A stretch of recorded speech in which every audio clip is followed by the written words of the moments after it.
विश्वं दर्पणदृश्यमाननगरी तुल्यन्निजान्तर्गतं पश्यन्नात्मनि मायया बहिरिवोद्भूतं यथा निद्रया यस्साक्षात् कुरुते प्रबोधसमये स्वात्मानमेवाद्वयं तस्मै श्रीगुरुमूर्तये नमः इदं श्रीदक्षिणामूर्तये बीजस्यान्तरिवाङ्कुरो जगदिदं प्राङ्निर्विकल्पं पुनः मायाकल्पितदेशकालकलना वैचित्रचित्रीकृतं मायावीव विजृम्भयत्यपि महायोगी वयस्वेच्छया तस्मै श्रीगुरुमूर्तये नमः इदं श्रीदक्षिणामूर्तये तस्मै श्रीगुरुमूर्तये नमः इदं श्रीदक्षिणामूर्तये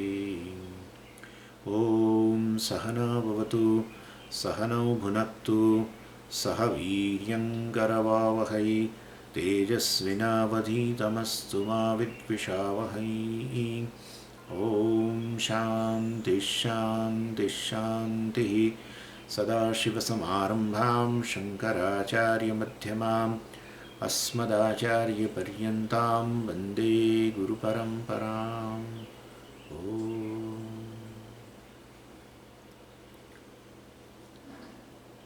So epistemology, which is a branch of, which is one of the branch of philosophy. So any philosophy, whenever you want to study, one has to start with the pramana vichara.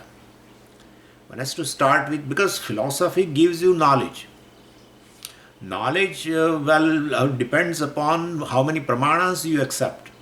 Knowledge always depends upon the means of knowledge. And so, how many pramanas, how many means of knowledge you accept, etc. And why you don't accept other pramanas, etc. All this is there. And anyway, so we are discussing, we started with the Nayayikas because we generally feel they are gurus in determining several things. And so Nayayikas definitely talked about Pratyaksha, we have seen that, and Anumana also, definitely. In fact, especially Vedantins depend upon, for Vedantis learn rather logic from Nayayikas. Vedantins learn textual interpretation called Mimamsa from Mimamsakas. Vedanti learns logic from Nayayikas and learn Mimamsa textual interpretation from Mimamsakas. So this is how Tarka and Mimamsa, very important even in the Vedanta also. All the time we interpret. Any mantra you open, you have to interpret properly. You cannot just take literally. Literally it sometimes doesn't make a sense, or it may contradict with something else. Very, very serious thing it is. Whole thing, because it's ultimately Veda. So you just can't, being a Vedantin, which you definitely accept it as a pramana, and therefore you just can't reject it also. Well, then if you don't interpret properly, you cannot understand it also. If you don't understand, you won't get any advantage also. So ultimately, so textual interpretation also, we don't have tools. We basically depend upon Mimamsakas. They are heavily, they are very serious, they are very committed to textual interpretation. Because they say the entire Veda actually, which is called text, so has to be interpreted properly. And so they have evolved several methods also for that. Anyway, so greatest service is done by Nayayika when he formulated the condition, and finally he has highlighted Tatparya. I am talking about Shabda Pramana now. So finally he has highlighted this Tatparya, the purport, in order to construe the meaning. The purport is always purport always depends upon the person, intention of the speaker, Vivaksha. What is the intention of the speaker will be the purport of the whole section. And here intention of the speaker means the Upanishad. So that is to be understood. And we are seeing that in a Shabda Pramana, means the Shabda ultimately gives rise to a sentence which is definitely a group of words, etc. And in order to construe a sentence, or even in order to form a sentence, a meaningful sentence, you require 4 conditions. That also is. So akanksha, yogyata, sannidhi and tatparya. And while discussing tatparya, purport, I gave you the chart of this upakrama, upasamhara, abhyasa, purvata, phalam, upapatti, etc. by taking an example of a Chandogya, that how we arrive at the intention of the speaker called Upanishad. Upanishad will not speak as such, like I am speaking to you. Otherwise, you can definitely ask me, what is your intention, Swamiji? Please convey. But here you cannot ask. So you have to arrive at. So there are lingas. There are certain indicators by which you understand the vivaksha, the intention of the speaker. And so that also we did. So how to arrive at the purport of the Upanishad. Tatparya also is very important in order to construe a sentence.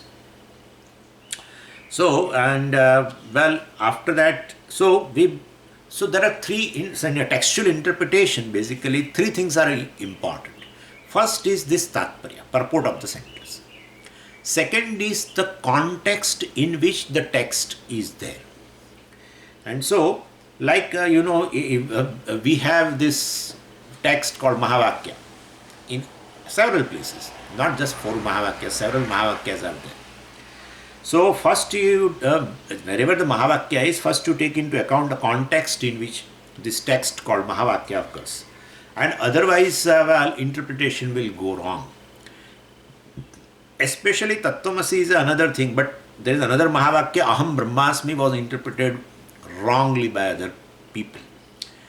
In a Shaiva Siddhanta, there is a text called Sankalpa Nirakaranam. That's a name of a text, title, where author refutes this Vedantin. He is under Vedanti means this Vedanta, Advait Vedantin. But they say that is only Vedantin.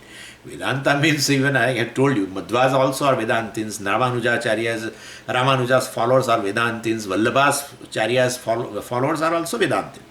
But anyway, here they mean Vedanta means this Advaita Vedanta. And so he refutes the principles of Advaita Vedanta. So every principle in Advaita Vedanta, he calls it as a Sankalpa. And Sankalpa Nirakaranam, refutation of the principles of Advaita Vedanta. And he quotes this Mahavakya, that Aham Brahmasmi, right? And that's the text. He has to interpret properly. But instead he said, look at this, look at the egoism of this Advaiti. He is interpreting this Mahavakya as, by Advaiti, brings out his ego by interpreting that I am Brahman. Mahavakya, he interprets, Vedanta interprets that I am Brahman, by which he definitely brings out his own ego. Now, this author called Umapati Shivacharya of this text called Sankalpa Nirakaranam. They have a lot of knowledge. Textual knowledge is there.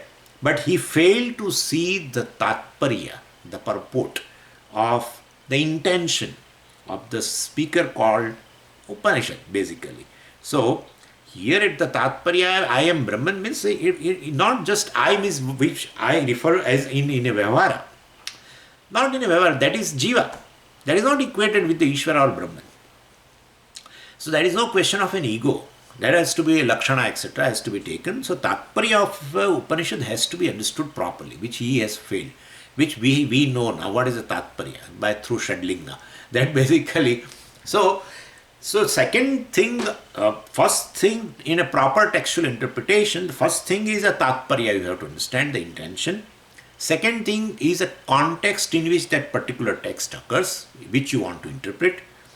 And third thing is even though basically even though a text also you understand, the context you understand, Tatparya but still what the tradition says for the meaning of the text, that is to be taken into account. That's the third thing. So 3 things are very important. So, and otherwise it will be a problem. Like even the Vishishtadvaitin also, like you know the text, Yato Vacho Nivartante Aprapya Manasa Saha, that is in Taittiriya Upanishad. That text is there. Now it is simple. Yato Vacho Nivartante Aprapya means the words and the mind, basically, generally which reveal an object. Words reveal an object. Any word reveals its meaning. and even the mind also, well, reveal a object. So basically, yatovacho nivartante aprapya manasa saha shows that this Brahman, well, is not available for objectification either through the words or through the mind. So, well, not available. That's the way of basically revealing the nature of Brahman. That it is not an object. It's in form of a subject. In fact, Brahman is one which is because of which only the mind functions and able to objectify everything else. And even the speech, yato vacho nivartante aprapya manasasa, says that. But anyway, so Vishishta Advaitin, how do they interpret this text? You see, they say, well, this mind reached the highest reality called Brahman, Lord, Narayana, and try to enumerate the qualities of the Lord. And well, they find that it is not possible, and therefore they nivartante, they came back. So this is how they interpret. You can understand now. So basically, because they say Satyam Jnanam Anantam Brahma, so well, Ananta Kalyana Gunagana Nilayaha. Narayana has Ananta Kalyana Gunas. And then mind and words will try to basically enumerate them. And they could not enumerate because they are infinite virtues of a Lord. And so they written. So we call this as a dosha. If you don't interpret properly, it is called Shrutahani Ashruta Kalpana. Shrutahani means, well, what has been really told by the Shruti, the intention, has not been understood properly. And Ashruta Kalpana, which is not really an intention of the Tatparya of the Shruti, that kind of a Kalpana you do. So this is I'm just giving you a few examples. That is how, so these three things are important. In Sampradaya also is very important, even though you know the context and you can interpret the text. You know the Tatparya of the text also. Yet, you should always go by the tradition, what it says for this text. So, don't say that I am going to interpret it my own way. Shankaracharya ji says in chapter 13, in Bhagavad Gita, this in Bhashyam, verse 30, he says that Asampradayavit murkhavat api upekshaniya. Asampradayavit means one who does not follow the tradition. So far as textual interpretation is concerned, murkhavat, you like a fool. How you ignore a fool, knowing that he is a fool. Same way you have to ignore such a person who does not follow tradition. So he may be a scholar. So there are so many scholars in Sanskrit and in Vedanta and all that, but they do not follow the Sampradaya. Then definitely you should not go by their textual interpretation. And because the Vedic text, with its meaning, through Sampradaya, is coming down generation after generation, millennia in fact. And it is a time-tested thing. So it has traveled a long way basically. And so whenever we want to understand the meaning of the text, so they call, in the philosophy, they call it, there is something called pre-understanding. Pre-understand means with empty mind, well, you cannot understand that, especially Vedic text, Upanishad. So generally, and therefore, a certain pre-understanding is required, and a pre-understanding is basically, it's nothing but I should have an understanding which goes in tune with the Sampradaya. I will tell you, like you and me, whenever you hear even a Kathopanishad, while revealing the nature of Atma, it says, Duratsu dure tadu antikeche.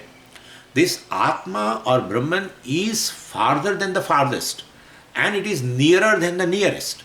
Now, if I don't have a certain pre-understanding that how a Sampradaya interprets this thing, while you will not understand the nature of Brahman language. You may feel it is a contradictory also. And therefore, a certain pre-understanding is required in order to interpret the text. And that pre-understanding is always in tune with a Sampradaya. That is how our Acharyas, you see, not that suppose a Bhashyam is not there, still all Acharyas are able to take any Prakarana Grantha and all that. Still they are in tune with the Sampradaya. That's called pre-understanding. Otherwise, you interpret in your own way and the textual interpretation can be wrong and you will be fraught with two doshas. Shrutahani, what really Shruti wants to convey, you have really, I mean, destroyed. And Ashuta Kalpana, which Shruti does not want to say, that kind of a meaning you imagine. So that so this is a so these are the things. So basically, what is needed is basically a fusion of or a blend of two horizons. One is a horizon of a text, and other is my own horizon with a pre-understanding, and there should be a blend between them. Then it will be profitable to the person, not to the text. It will be profitable to the person who studies the text. So he identifies with the text, message conveyed by the text, and this is our tradition. Has followed also. So this is called what we call as a Shrutyartha Vichara, interpretation of the text called Upanishad, etc. While in modern language they call it as a hermeneutics. That's same thing, but they have given this a new name. It's as old as Vedic text. They call hermeneutics is a new branch. It started in 18th century. Started with the interpretation of the Bible, and before that this branch of science was not there. It's not. It is as old as Vedic text, because Sampradaya is as old as Veda, and therefore, and therefore we always say the old is able to sit with the new. So this generally old generation cannot sit with the new generation, but our old generation is able to sit with the new. Only the names have changed. Certain terminology. They may have their own terminology, etc. So we say Akanksha, Yogyata, Sannidhi, and Tatparya, and right? We said that. So they say syntax and semantics and pragmatics and like that. So they brought a new words, coined new words. So we feel, oh, this is something different. It's all we have since the ageless time. What I am saying is we should be proud of the Indian tradition. You can understand. And unfortunately, many of our things have been borrowed here and published on their own name, which our Rajiv Malhotra is, bringing out all these things. He is really bringing out everything, that how these things are really borrowed from India, and they put their own stamp and give to the world as that novelty or something. So this is what I am saying was Mimamsakas are our guru so far as Mimamsa is concerned, textual interpretation is concerned, and for a Tarka, well, Nayayikas are our guru. For logic, they are our guru. Why, Swamiji, Nayayikas are not concerned about textual interpretation? No. Even though they have given this, how to form a sentence and how to construe a meaning of the sentence, Akanksha, Yogyata, etc. They have given, that's true. But they themselves are not committed to textual interpretation. They are committed to their own logic. If what is in concurrence with their logic, any text which is in concurrence with the logic, that text they accept from the Veda. If it is not in concurrence with their own logic, well, they don't.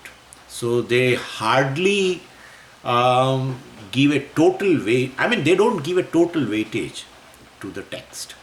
So therefore, they are not much worried about textual interpretations. But Mimamsakas, basically, they are totally committed to Veda. And therefore, so they have evolved the method we call Mimamsa. You must have heard this word. Anyway, even though textual interpretations for that we are depend upon Mimamsakas, but several places we may disagree with them. We have disagreed with them. And I am giving one example where Shankaracharya ji differed from Mimamsaka's view in 4th Sutra. Several places in Naishkarmya Siddhi Sureshwaracharya ji, in a Bhagavad Gita Bhashyam we will find Bhashyakara has said this karma cannot be able to give you moksha, etc. Karma Jnana Samuchaya also we cannot give you. He writes a long Bhashyam. So basically what Mimamsaka means they say karma gives a moksha. So we don't go totally by that. Even though for interpretation of the Vedic text, we definitely borrow the tools from them. But we don't agree everywhere what the Veda says that it is, what they say, that is the interpretation of the Vedic text. No. And so Shankaracharya ji differs in 4th Sutra, Tattva Samanvaya. he has talked a long, I mean, he has talked a lot of things against these Mimamsakas who talk about this, that karma is a means of moksha, etc. Anyway, so hermeneutics is not new, phenomenology is also not new, I have talked about it. Terms may be new, so basically old can sit with the new, comfortably with the new. Anyway, so Nayayika says in constructing a sentence, basically take care of akanksha, yogyata, sannidhi and tatparya. Anyway, and then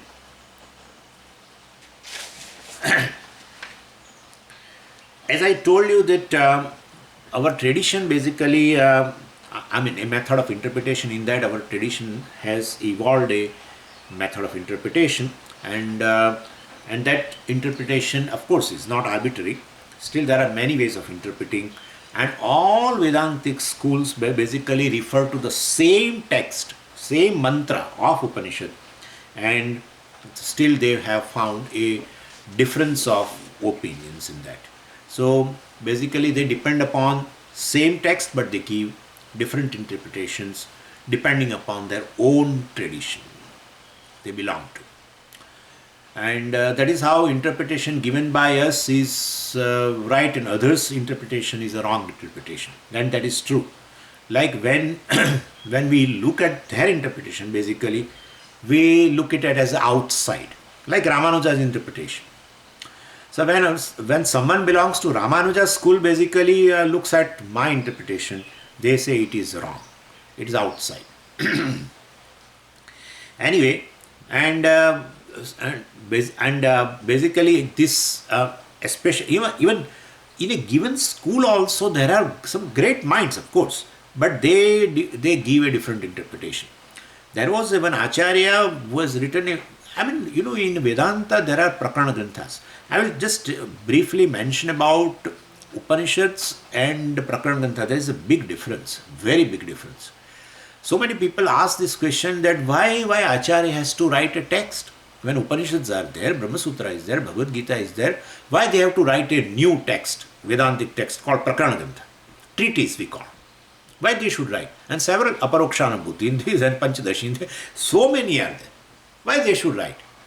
In fact, it is required. Because in an Upanishad, you will not find a systematic development of a topic. You will never find. In Bhagavad Gita, you don't find. This is, I should not say like that, but it is true. Bhagavan just mentions something about Karma Yoga and then again mentions something about a Jnani. He just starts glorification of a Jnani. And I mean, here and there. Things are not like just see a Tattva Bodha and see a Bhagavad Gita, where you will find a systematic development of topics. Whatever our principles are there, those principles are dealt properly, systematically in a section wise, I mean, in all Prakarana Granthas. And that is why Acharyas actually have found a need for this Prakarana Grantha in order to make you understand all the principles of Vedanta properly and systematically also. Anyway, so this is the thing, need of a Prakarana Grantha. In Prakarana Grantha, some of the Prakarana Granthas are introductory, Atma Bodha and Viveka Chudamani and all. And so, what is that? Sarva Vedanta, Siddhanta, Sara Sangra, etc. So, all these are introductory. There are certain Prakarana Granthas which are called advanced text. They are called Siddhi Granthas. So, in the title you will always find a word Siddhi at the end. So, like Advaita Siddhi written by Madhusudan Saraswati and Brahma Siddhi written by one Mandan Mishra. Not Mandan Mishra who has become Sureshwaracharya. That's a different one. There was another Mandan Mishra, but history is not known from where he hailed and etc. Nobody knows much. But he has written Brahma Siddhi. And then Ishta Siddhi is there, and then Naishkarna Siddhi, written by Sureshwaracharya. That's the latest edition, latest I should say. All these are even previous, before that. Anyway, so certain Siddhi Granthas we call advanced text, called Prauda Granthas also sometimes. And so, in one of the text called this author called Mandan Mishra, who has written this Brahma Siddhi, he's a Vedantin, but he gives a different interpretation of Ishavasya Upanishad mantra. I'm just giving you certain examples of a textual interpretation, how they differ. Vidyancha avidyancha yastad vedo bhayam saha avidya mrityum tirtva vidya amritamashnute. That was a mantra in Ishavasya. So Shankaracharya's interpretation is very, very clear. And for the same text, this Mandanacharya, let us say, has given this different interpretation. He says avidya has a good phase and bad phase also. How come avidya has a good and bad phase? That Acharya knows, we don't know. But this is what I am saying. In modern times, Aurobindo, basically, Sri Aurobindo, the great master, he started his commentary on Ishavasya Upanishad. And he calls it Ishavasya Upanishad as an ancient Vedanta. He started his elaborate commentary basically on Ishavasya Upanishad, and that commentary he calls it as a life divine. And subsequently he wrote a big book, very magnum book, and several volumes also, called Life Divine. That is his fundamental work, which gives an account of Sri Aurobindo's philosophy. And Aurobindo was dissatisfied with Shankaracharya's interpretation, Bhashya, on Ishavasya Upanishad. In one context, he said Ishvara laughed at Shankaracharya on 3 occasions. The first occasion is when Acharya took that Digvijay Yatra. So Acharya took that Bharat Parikrama, etc. from one place to another place. Then Ishvara said, why this Jnana Yogi should, move from place to place, from Kanyakumari to Kashmir, right? Why should he move at all? And back again from Kashmir to Kanyakumari and all that thrice. So Ishvara felt very surprising that he is a Jnana Yogi. He is not a Karma Yogi that he keeps on moving here and there. And so he looked strange to Ishvara, and Ishvara laughed. That's one occasion. This is what Aurobindo writes. Second occasion, when Ishvara laughed at Shankaracharya, when he started writing commentary on Ishavasya Upanishad. So because according to Sri Aurobindo, entire Ishavasya Upanishad goes against the spirit of Advaita Vedanta. Starting from the first mantra, Ishavasya Vidam Sarum Yatkincheti Jagatyam Jagat. Starting from the first mantra, whole Ishavasya is going against the philosophy of Advaita Vedanta. And Shankaracharya writes the entire commentary interpreting the whole text, all the mantras of Ishavasya on the basis of Advaita philosophy. And therefore, basically, Ishvara said, I have not revealed this Ishavasya Upanishad for this Advaita philosophy. And this Acharya writes commentary based on Advaita philosophy. So he made a joke of him. And so Ishvara laughed. This is the second occasion. Third occasion is when Acharya was a sannyasi. So any connection with the previous ashrama is not there, naturally. It has gone now. And therefore he is a varnashramatita. And when Shankaracharya heard that his mother was in almost the last stage of her life, he rushed to Kaladi. And because permission of sannyasa was given on assurance from the mother, on assurance by the Shankaracharya that he will be back with her at the last moments.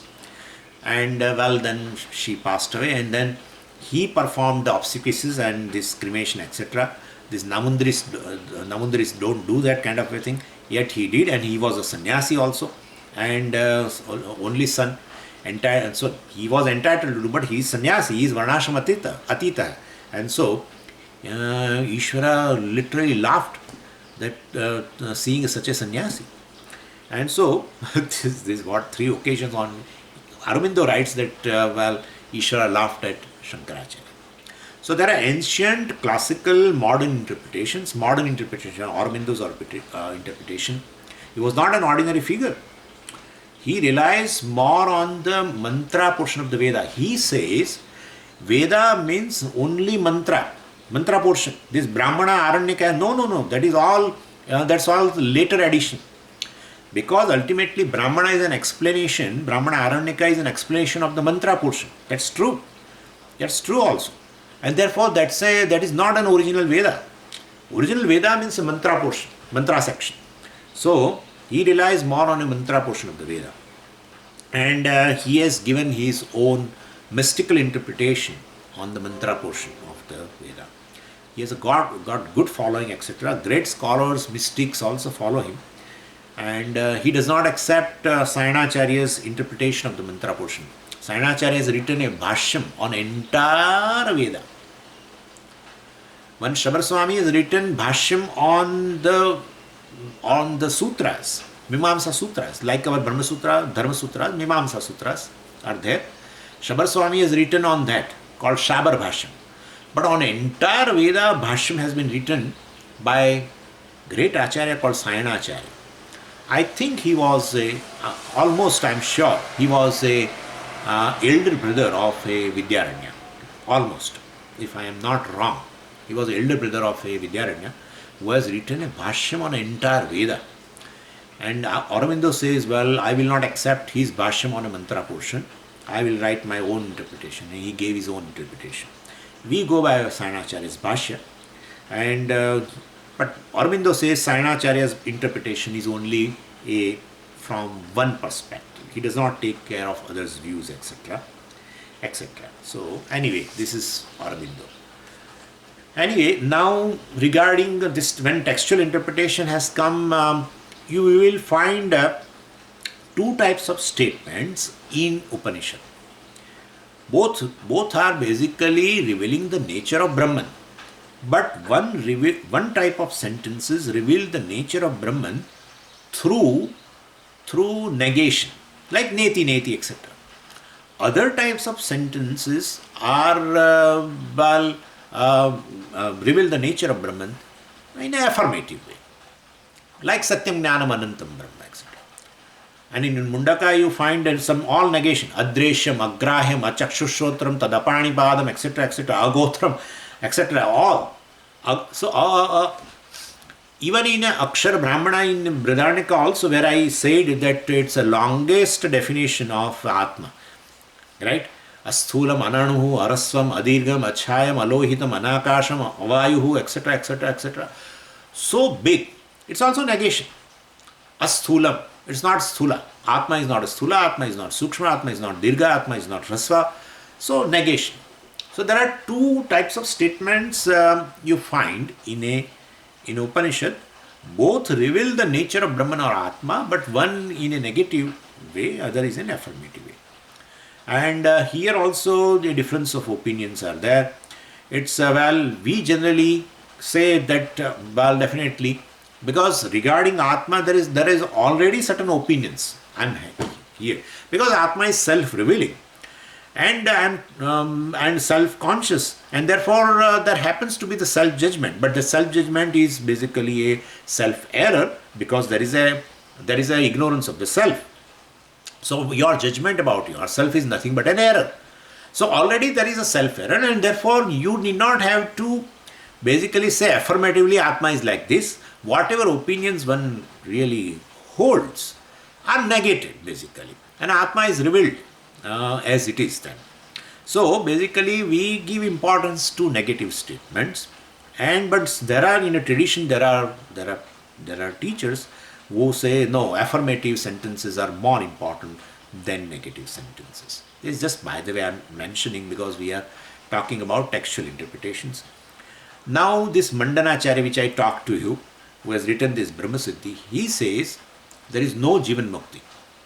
Based on textual interpretation I'm saying. And that mantra fortunately we have seen before not long. So in Mundaka. So we have seen Kshiyante Chasya Karmani Tasmin Drishte Paravare. He quotes that mantra and says that there is no Jivan Mukti. He says Kshiyante Cha Asya Karmani. I am giving you a flare of these things, So we go by our Bhashyam and go by Pujya Swamiji, but there are all the things are lying here and there. So Asya Karmani kshiyante, asya, jnaninaha, of this person who is a wise person, karmani. So he says, look, it's a plural. Plural means what? Prarabdha, Sanchita and Agami, everything you have to include. So, and therefore, Sanchita will all go away with the knowledge. Well, we understood, because now he is no more a karta. With Jnanam, well, he is no more a karta, means Agami also will not be there. We can understand, but Prarabdha will be there. So, when Kshiyante, so all the karmas will go away. But then, definitely he is free. So then, his prarabdha is still there, and that will be there till that momentum is there. Finally, when momentum also goes away of a prarabdha, then definitely will stops, and therefore prarabdha goes by experience of pleasure and pain. And if pleasure and pain is there to the person, definitely how can you call it as a wise person? And therefore, this Mandanacharya says Jivan Mukti is not possible. Then we say, what about this Bhagavad Gita? Bhagavan talks about that a wise person who is alive, right? He talks about Yanisha Sarva Bhutanam and so many things. Yeah, everywhere. And even Arjuna asks Sthita Prajnasya ka bhasha? Sthita Prajnasya ka bhasha, and etc. How he lives and how he talks and how. Means he is living. He is living and he is talking and he is eating and everything.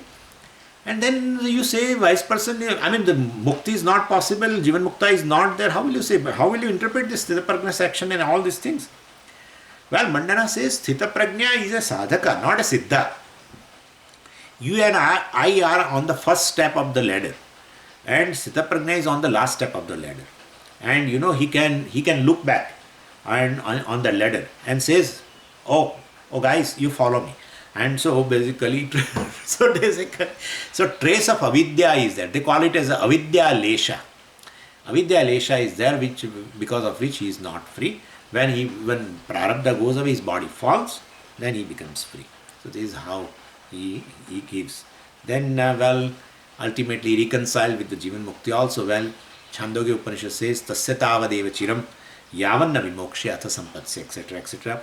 That is that much delay actually, so far as his body is there, that much delay to his mukti is there, etc. But so Jivan Mukti is there, Videha Mukti will be there, which is just a byproduct actually. And so anyway, what I am saying is, so there are several, in a given school, Advaita Vedanta itself, there are acharyas who interpret the text little differently. Principally everything is same. Jiva is Brahman, etc. For that there is no second opinion. But regarding other matters, this kind of things are there. Anyway, and